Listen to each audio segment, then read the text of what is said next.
மதுரையை ஆண்ட திருமலை நாயக்கருக்கு தமிழக அரசு சார்பில் விழா நடத்தப்படும் என அறிவிக்கப்பட்டதற்கு சில தமிழ் அமைப்புகள் எதிர்ப்பு தெரிவித்துள்ளன. தமிழக அரசின் அறிவிப்பை உடனே ரத்து செய்ய வேண்டும் என்றும் அந்த அமைப்புகள் அரசுக்கு கோரிக்கை விடுத்துள்ளன. 16ஆம் நூற்றாண்டில் மதுரையை ஆண்ட திருமலை நாயக்கர் சிறந்த ஆட்சியை வழங்கியவர் என்றும் கலைகளை வளர்ப்பதற்கு அரும்பாடுபட்டவர் என்றும் போற்றப்படுகிறார். அவரின் பிறந்த நாளான ஜனவரி 24ஆம் தேதி அரசு விழாவாக கொண்டாடப்படும் என தமிழக அரசு அறிவித்துள்ளது.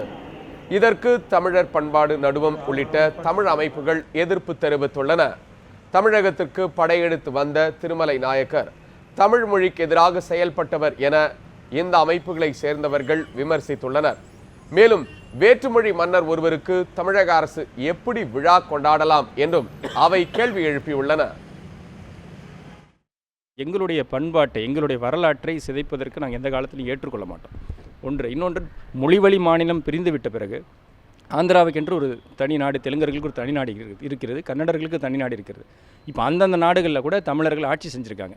சேரர்கள், சோழர்கள், பாண்டியர்கள்லாம் கர்நாடகா, ஆந்திராவில் ஆட்சி செஞ்சுருக்காங்க. இன்றைக்கி ஆந்திராவிலேயோ கர்நாடகாவிலேயோ தமிழ் மன்னர்களுக்காக அவங்க மணிமண்டபம் கட்டுகிறார்களா?